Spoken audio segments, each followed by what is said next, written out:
Le Shaco, surtout jouer AP. Bon, il est AFK, c'est pas grave. Donc là, je vois qu'il est AFK. Je crois que je vais venir pour essayer de le buter.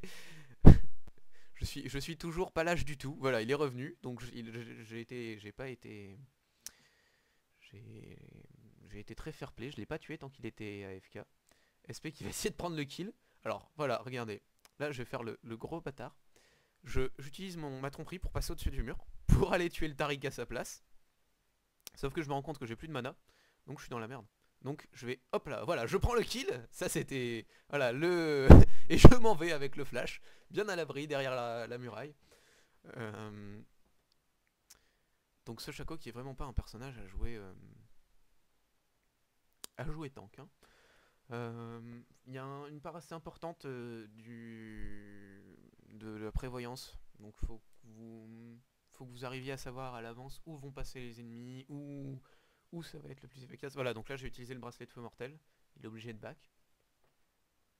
Donc je disais, il faut vraiment mettre vos box aux endroits les plus stratégiques et essayer de prévoir les mouvements de l'équipe à l'avance. Avec vos alliés, essayer de faire des pièges. C'est vraiment un perso sympa mais difficile à jouer. Euh, donc là, maintenant, alors oui, le stuff. Bot de lucidité pour avoir des réductions de cooldown sur vos box. Le bracelet de feu mortel en priorité pour avoir de la puissance. Pour avoir ouais, du burst. Et ensuite, vous faites un objet qui n'est pas là. Qui s'appelle le grimoire néfaste de Morello. Qui fait des réductions de délai de récupération aussi. C'est assez pratique en fait. Ça vous permet de lancer vos box assez vite et de préparer vos pièges beaucoup plus vite. Ensuite, franchement, vous faites comme vous voulez. Du spell vamp. Euh, le pistolet, il est quand même assez cher. Vous pouvez faire juste le revolver. C'est pas non plus ce qui est le plus important avec Shaco. Si vous voyez que vous avez besoin d'être un peu plus tanky, vous prenez un Riley. Vous prenez un Rabadon pour avoir des gros dégâts.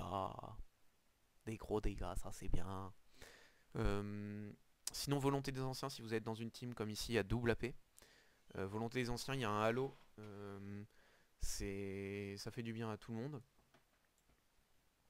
Et, et voilà pour le stuff. Après, c'est comme vous voulez. Hein. Bon, l'essentiel étant de ne pas prendre, je sais pas, par exemple, une lame d'infini sur un Shaco AP, ça le fait pas. Après, c'est free. Vous faites comme vous voulez. Sachant que Rabadon pour avoir un gros burst. Alors là, j'ai fait un magnifique brain. La boîte qui a encore tué quelqu'un. Voilà, alors j'avais une boîte. Le Udir il s'est ramené. J'ai fait ma tromperie. Il m'a pas vu.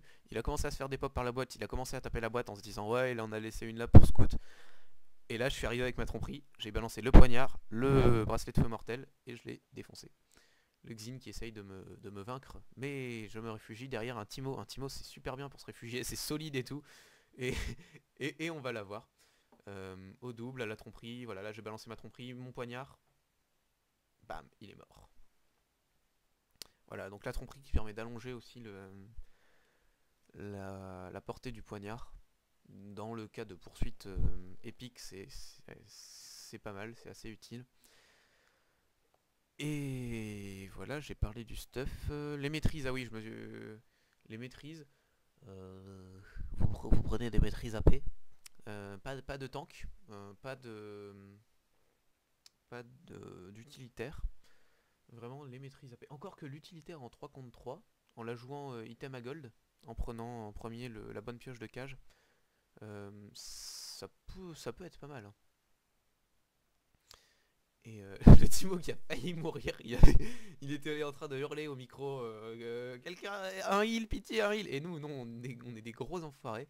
Il n'y a que lui qui a un heal dans l'équipe. Voilà, le bracelet de feu mortel, la dague. Je lui ai enlevé plus de la moitié de sa vie en 2 attaques. J'ai limite trichot. Et, et on prend l'inhibiteur. Le Xin toujours qui est pas très tanky. Mais il full vitesse d'attaque. Mais ça marche pas terrible. Voilà, donc on va laisser les creeps au Tariq, hein, il farm s'il veut, c'est pas notre problème. Nous, on se dit que qu'il y a moyen de s'amuser là. Je sais plus, je crois que c'est là. Non, c'est pas là. On va faire un Drake. Voilà, donc à 3, pas de problème. un peu de troll du Xin, Write Surrender for maximum power. Euh, Et le Udir attention là, le Udir. Oh, le bracelet de feu mortel qui. Ah non, c'est pas. Non, non, c'était la dague. Enfin, j'ai fait des gros dégâts quoi. Avec le dragon en plus, je fais trop mal. Les pauvres.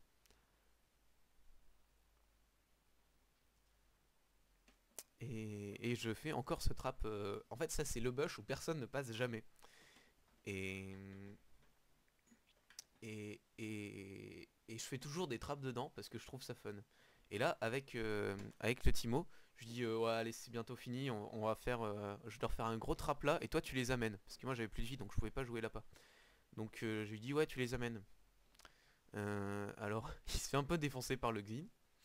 Ou alors je me gourre et c'est pas là. Bon, en fait, ça se trouve, je vais faire un gros fail et c'est pas là. Si, si, c'est là. Donc là, il a failli tuer le Xin. Et voilà, il attaque, il attaque, il attaque, il met le poison et tout et tout. Voilà, le Xin qui se réfugie à sa fontaine. Ça a pas marché, c'est bien dommage.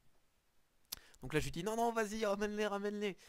Pendant que SP il push comme une brute. Et nous on se tape les trois là. Donc le Xin qui va arriver. Voilà. Donc là il commence à taper le Timo. Le Timo qui est seul contre 3, qui est en train de se faire littéralement des pops. La fatigue est claquée, il balance tout son sprint. Et il arrive à rentrer dans le bush. Et là attention, le mouvement, bam, 1, 2 et 3. Ace de ma part, sans aucune aide. Bon, il les a tous ramenés. Et les box, plus la dague, plus le double. J'ai même pas eu besoin de balancer le bracelet de feu mortel. Ça les a tous défoncés en 3 secondes. C'était magnifique. Et pendant ce temps-là, SP a défoncé la tour. Et moi, je suis là parce que je voulais être sur la photo de la fin. Et voilà, je suis sur la photo, je suis content. J'ai fait un triple kill, un ace, tout seul comme un grand. Le Shaco AP, et là vous voyez que ces gens-là, malheureusement, je les ai marqués à vie, puisque la prochaine fois qu'ils joueront contre un Shaco, ils n'oseront plus rentrer dans aucun buisson, et peut-être même qu'ils vont arrêter de jouer et se suicider. Je sais pas trop. Non, je rigole. Mais c'est vrai que ça a une empreinte psychologique assez importante, ce Shaco AP. On n'ose plus trop s'approcher des buissons. Voilà, c'est fini pour ce guide. Et j'étais content de le commenter. Encore une vidéo avec mon main Shaco que j'aime beaucoup jouer. Et qui n'est pas beaucoup joué AP en 3 contre 3. J'espère que cette vidéo va relancer un peu le Shaco AP. 5-5 c'est plus difficile de le jouer. Parce que tout simplement la carte est énorme. Et pour prévoir là où vont passer les gens c'est super dur.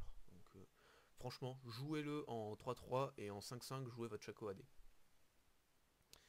Vous voyez comme là, hein, j'étais full rune AD pour jouer AP, ça change rien. Enfin, j'aurais été plus efficace avec des runes AP, mais c'est pas grave. On est content, voilà. Le 3-3, c'est sympa. J'étais content de commenter cette vidéo avec vous, et j'espère que vous apprécierez. Voilà, soyez nombreux à aimer, à vous abonner. Je ferai d'autres guides prochainement. J'en ferai un très probablement sur Riven dans très peu de temps. Donc voilà, à bientôt.